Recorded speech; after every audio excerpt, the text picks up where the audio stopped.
We shall continue our study of programming in C, and we shall pick up from where we left off in the last class. In the last class we were discussing functions, and C allows the definition of a large number of variety of functions, but the format in which functions are called is very simple. A function, there are no individual items like subroutines and functions. There is no difference between a subroutine and a function in C. Everything is a function, and you have the actual arguments of the function and the formal parameters in the function declaration. And as we mentioned previously, the calling is call by value.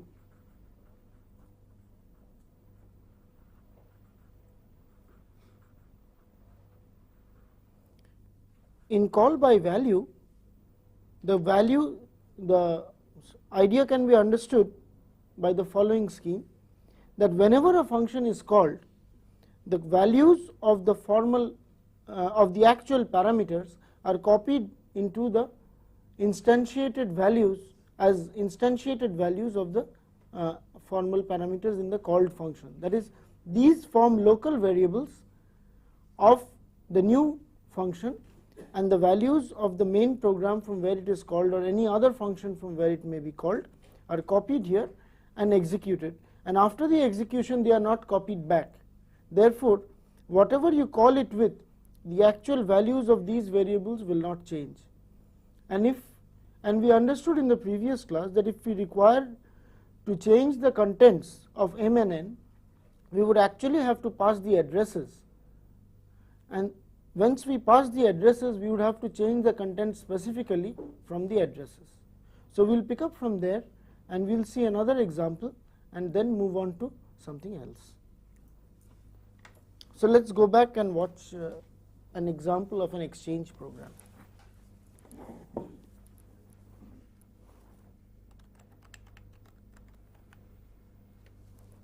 Now this is a program. We have got the main function here up to here, and in the main function we declare two variables a and b, which are integers, and then we read them, and before the function is called we print the values of a and b. We call exchange 1 ab, this is exch1 ab, and after the call of this we again print the values of a and b. Here we are passing the actual values, and here in exch2 ab we pass the addresses of a and b by saying and a and b, and after this call we return, and in both we attempt to swap. So in the first one exch ij, the actual values are passed and we do a swap like this. Therefore, since a and b are integers in the call exch1, here in exch1 I and j are also integers, and we do a simple exchange here. Whereas in exch2 we pass the addresses of a and b, and therefore we declare I and j here to be pointers or address locations, in the sense that the content of I is an integer and the content of j is an integer. Star, as we mentioned before, is the content of a variable. Sometimes they are also called addresses, sometimes they are also called pointers. In C, the language often used is pointers, and we shall slowly adjust to this language as we move through the course. But it is always easy to understand the meaning of variable declaration this way. This says that the star I, which means the content of I, is of type integer, and here we specifically change the contents because we have got only the addresses or the pointers to the location. So we do a swap, temp is equal to content of I, content of I is equal to content of j, and content of j is equal to temp. And as it is a call by value, what do we expect here? Whatever we got for a and b, after the call the values of a and b will not change. On the other hand, here since we are passing the addresses and we are doing an exchange, the value of a and b should change here. So just we will execute it and see how it works.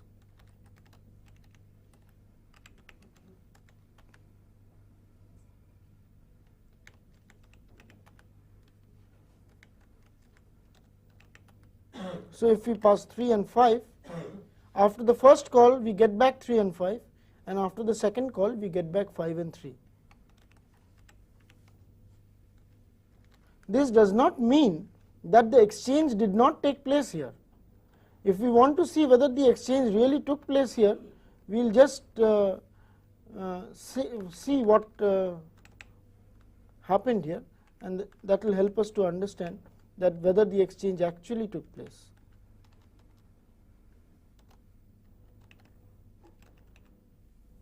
So inside the first call we will print the values of I and j. If we print the values of I and j inside the first call, we should be sure whether the values exchanges actually took place or not, and we will see that the exchange actually does take place.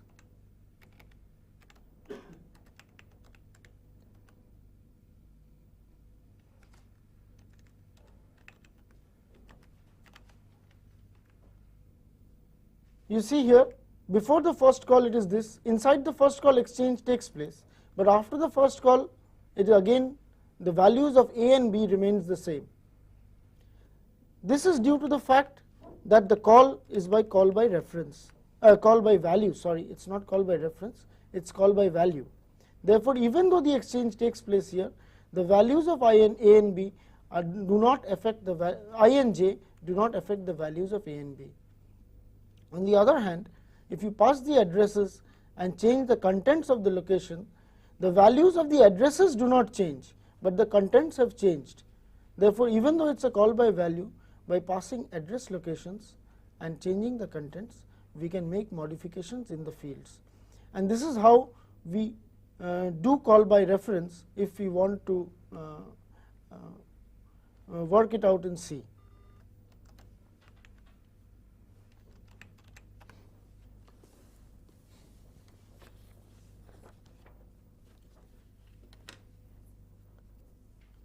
So in C language, what we have is we had the swap routine like this. A call to the swap routine was made like this, swap AB, and this generated a call to swap IJ.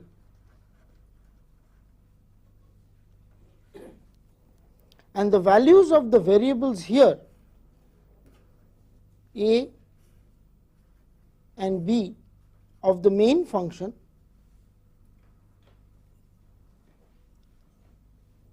were copied into the local variables of the data segment of the swap function.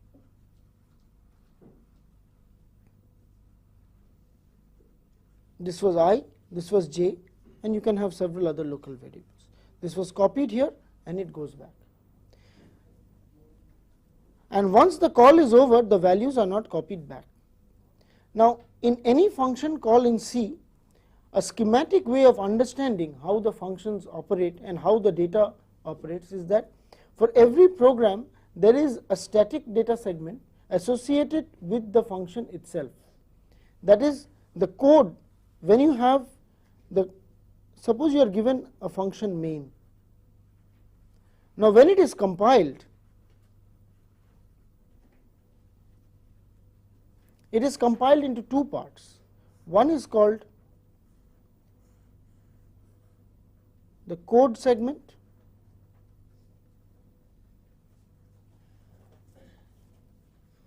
which contains the machine code for the program and some locations for certain types of data. And the other part is called the data segment,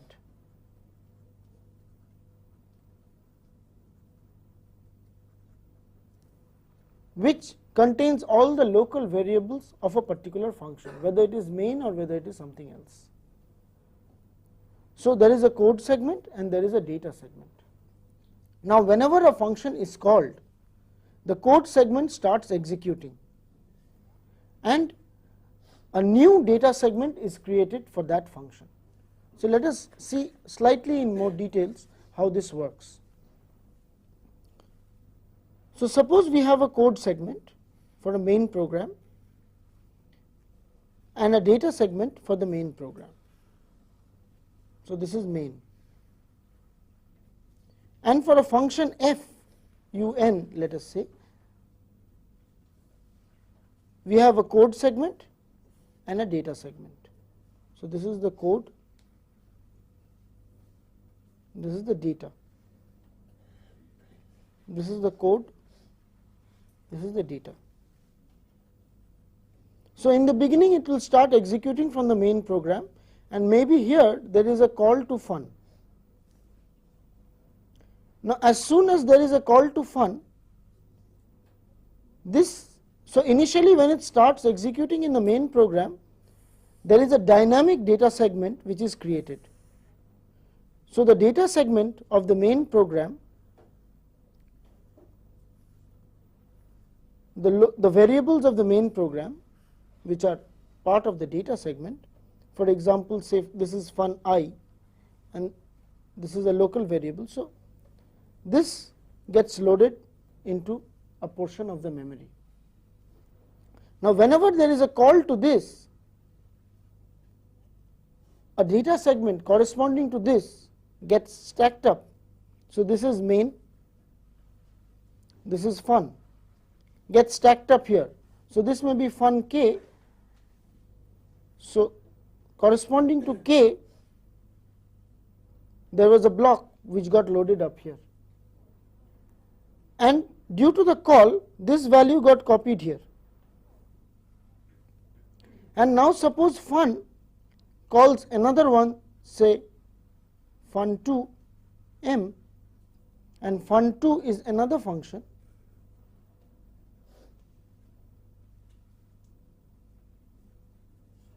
which has its own code and data segment.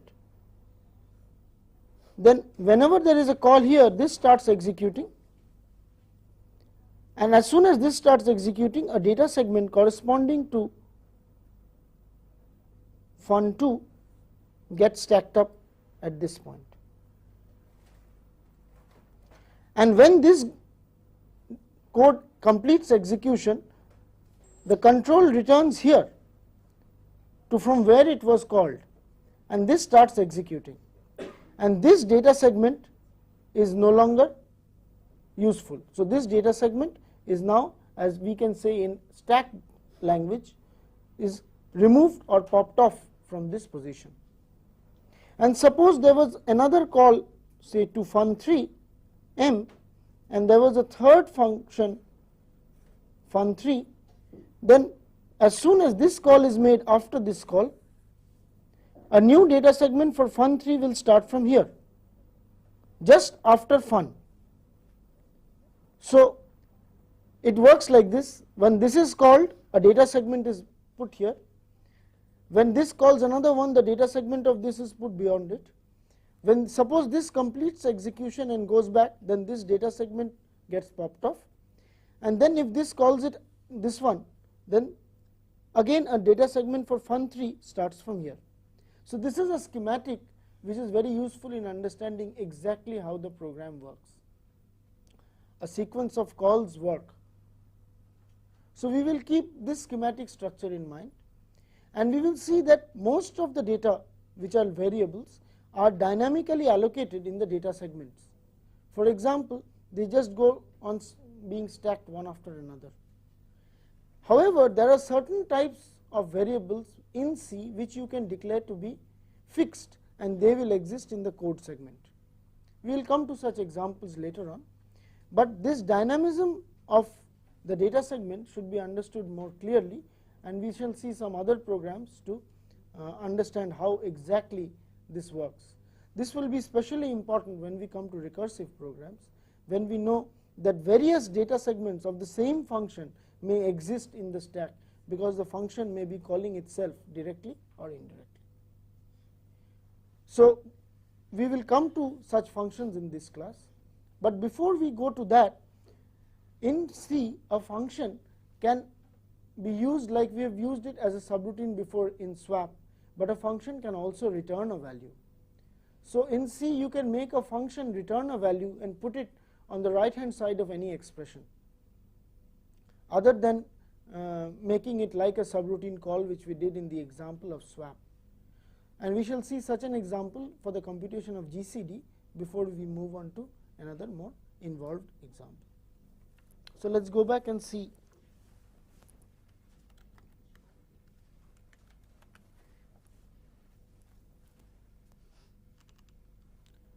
This is a program which computes the GCD of two numbers. This is the main program. It has got three integer declarations, int n1, n2 and n3. It reads in n1 and n2 and computes n3 is equal to GCD n1 n2. So now here we have used it as a function which is going to return an integer value, and then we print the value of GCD saying GCD of this and this is this n1, n2, n3. And here we have declared the function GCD. The function GCD takes in two arguments I and j, and we can declare the arguments to be integers inside here. We have seen how to declare it outside the parameter list. We can also declare it here, and we declare the function itself to be an integer, and we compute the GCD by the standard well-known technique of computing GCD. That is, if I is less than j, we exchange I and j so that I is greater than or equal to j, and then we divide I by j and take the remainder. This one finds out the remainder between I and j, and if the remainder is not equal to 0, we continue by making j moving I to j and moving j into the temporary location. The temporary location is the remainder. So this is the standard and well-known technique for computing GCD of two numbers, and here we have used it as a function, and we have used the modulus operation, which is I percentage j, which returns the remainder of division between I and j. So as long as the division is not equal to 0, the remainder does not become 0. Whatever we do is we make the dividend, we make it the divisor, sorry, we make the divisor the dividend, and we make the remainder the divisor and continue. So I hope this is okay, and we will just execute this.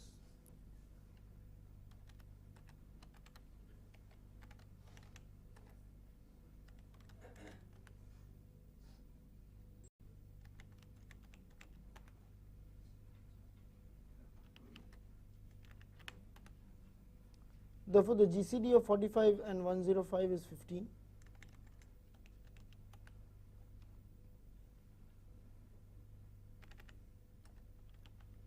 GCD of 99 and 33.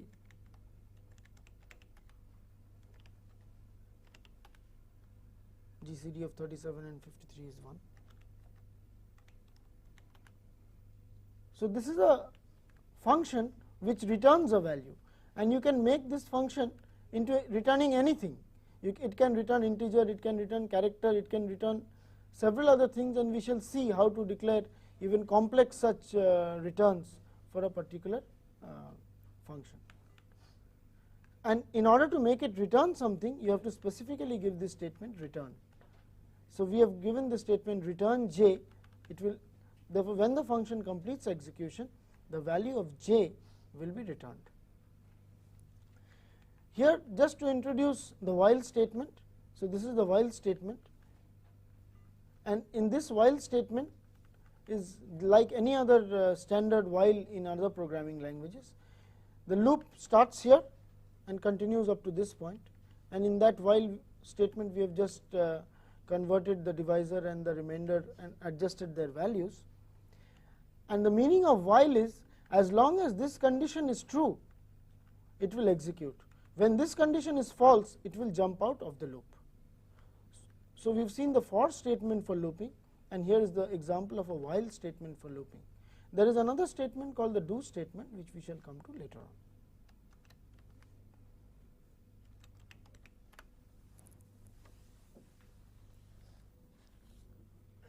So we have seen that a function can be used to return values, how to change the values of the parameters, and we have seen how functions can be used to return values themselves, okay, and be used in any expression. Now we shall see a slightly advanced feature of a C language which does not exist in languages like Fortran, and we will take up the classical example of computing the factorial.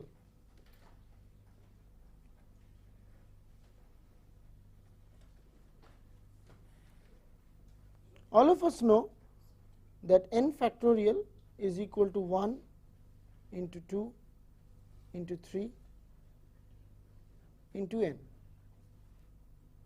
and an easy way in which we can write out the factorial program, a program which those who have written in Fortran would have written down always, was something like this: m is equal to 1, its C equivalent would look like this.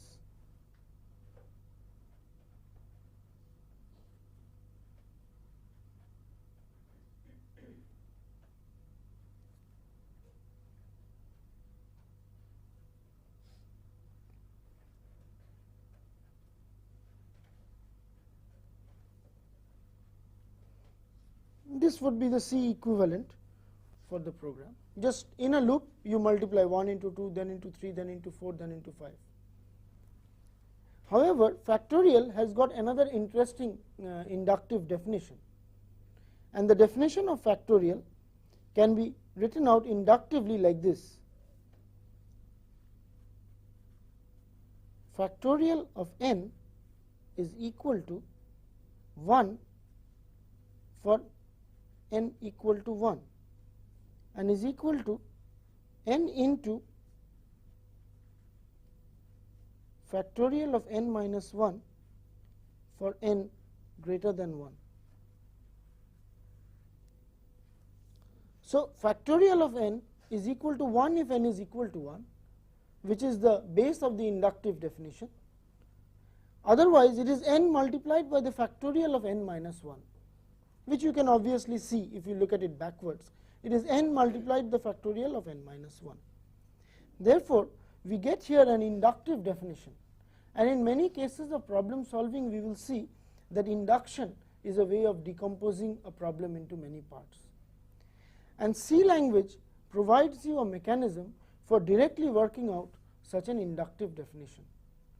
That is, we are able to get an inductive definition if the programming language allows a function to call itself.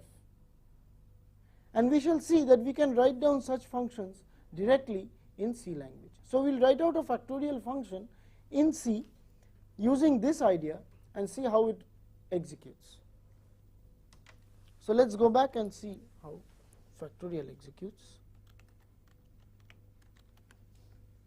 Yeah. So, this is the main program. We have declared two int n and m. We have read in the value of n, and we have called in the main program m is equal to factorial of n, and we have printed that the factorial of n is equal to m. And what have we done in the main program? In the function fact, we have declared a function called int fact, which takes in an integer parameter. We have initialized int to 1. Now, look here, we can do an initialization even during declaration. So, we are slowly introducing various concepts of C without just learning them one by one. I will just introduce them as and when we continue our programming.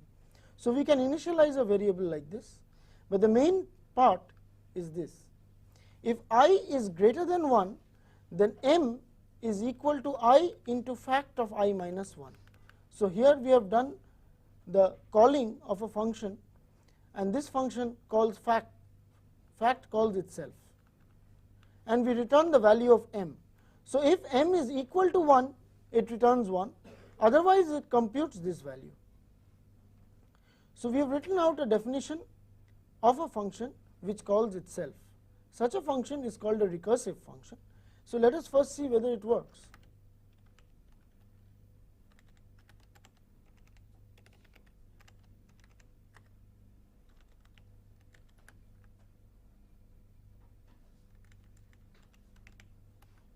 So, if we give 1, we get fact 1 is equal to 1.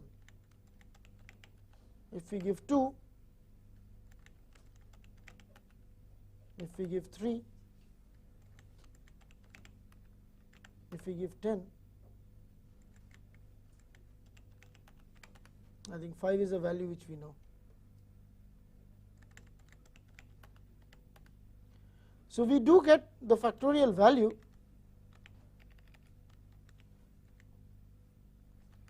if we write out such a program or a function which calls itself. So, such a recursive function which calls itself. Now, how does such a function execute? That is the most interesting part, and we will go back to our concept of the data segment stacking one after another, and we will see how it executes.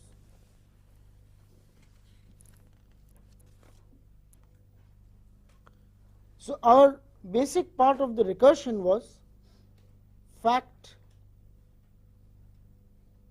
n, or say fact I, was equal to I into fact of I minus 1, that is if I is greater than 1. Now, suppose it is called with a value. So, in the main program, suppose you read in the value 3 and you call it with the value of fact 3. So, now what happens here?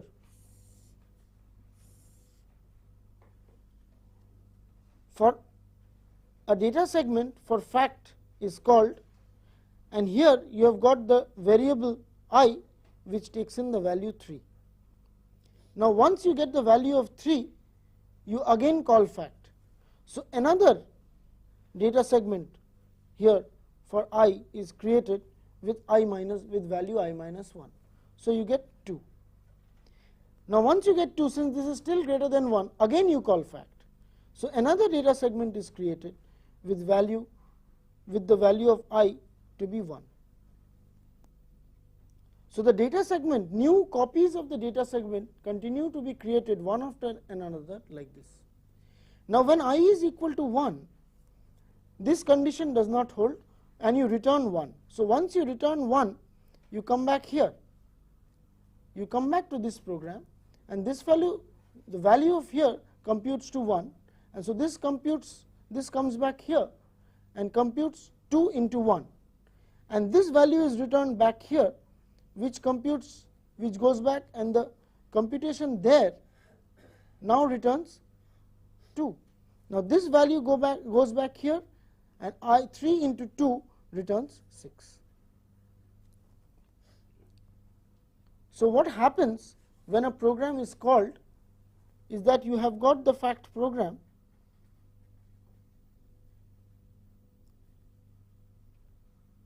which in some place says m is equal to I star fact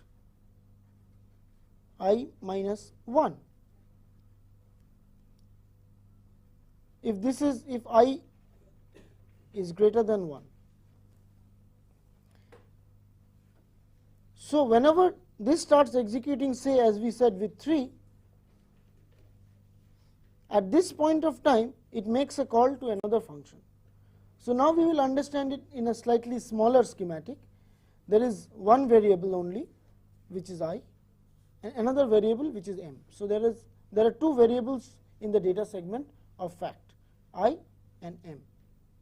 So, there is a pointer which waits here and calls it, and it is waiting for the return for the call when I is equal to 3.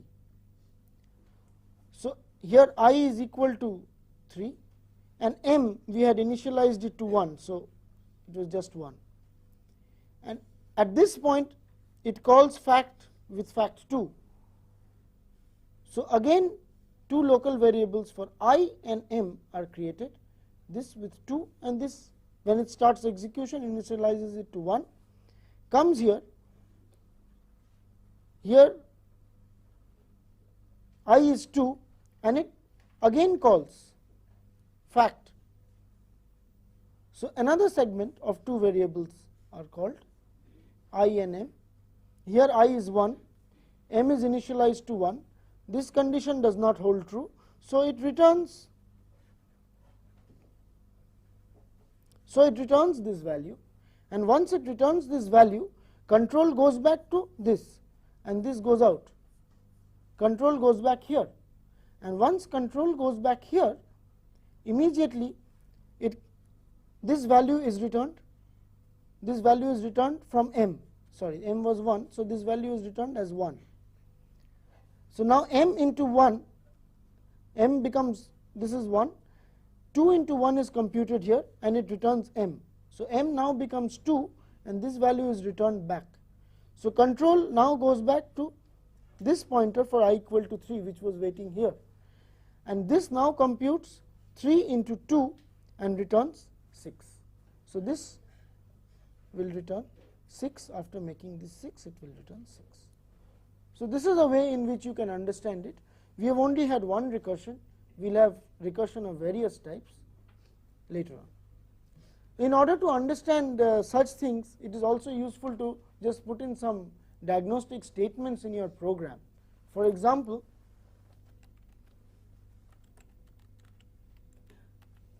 I have just in the program, this is the same as the previous program. We read in n, okay, and then m is equal to fact of n, and then we print it. Here, as soon as it enters, I printed in fact inside the factorial program, and I print in the value of I and m, and then we compute this, and after it comes out, again I print in the value of I and m, and we know that m is going to be returned. So if we execute this, we will see exactly the sequence in which calls are made and the values of the variables are occurring.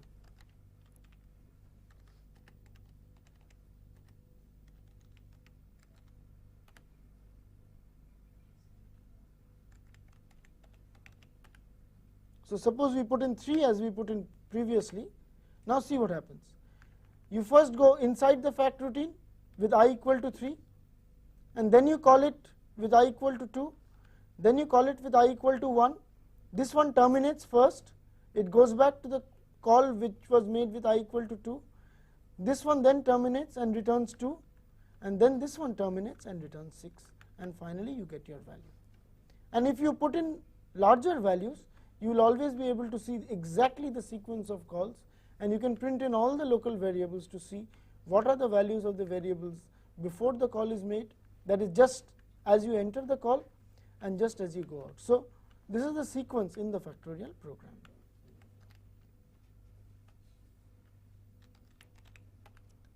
And finally, the factorial program, if we have understood the factorial program, then you need not write down m is equal to fact n.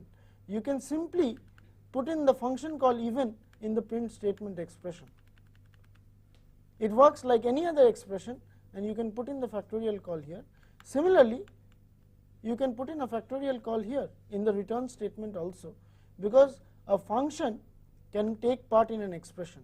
So here what we have done is we have rewritten the factorial routine with I equal to 1, return 1, else return I into fact of I minus 1. So we just put in a recursive function here which is an expression, and still it can be executed inside the factorial routine. So this is the same as the original factorial function, just that I have introduced the concept that since a function returns a value, it can take part in an expression, and it can take part in expressions like this. So this is how recursive programs work, and we shall see more complex recursive programs in future classes. But before terminating this lecture, I would like to reiterate the fact that recursive programming is a very, very useful thing in problem solving, especially problem decomposition can be done mentally. In a large number of problems, you can mentally decompose the problem into two parts. As we said, even that minimum of n numbers, you can divide it into two parts by splitting the set of numbers that you are supposed to read into, say, two parts, and then recursively solving one part and recursively solving the other part. That is, if you are asked to solve the maximum of n numbers, you can split it up into two parts of n1 and n2 numbers, and then compute recursively the maximum of the first n1 numbers, the maximum of the next n2 numbers, and then find out the larger of the two. So recursive decomposition, inductive principles will be very useful in our study of programming methodology, and it is very nice that advanced programming languages now do support recursive programming. So, and we shall make ample use of such recursive functions while solving more complex problems. We shall also see more of recursion in future classes, but I think today we will stop here.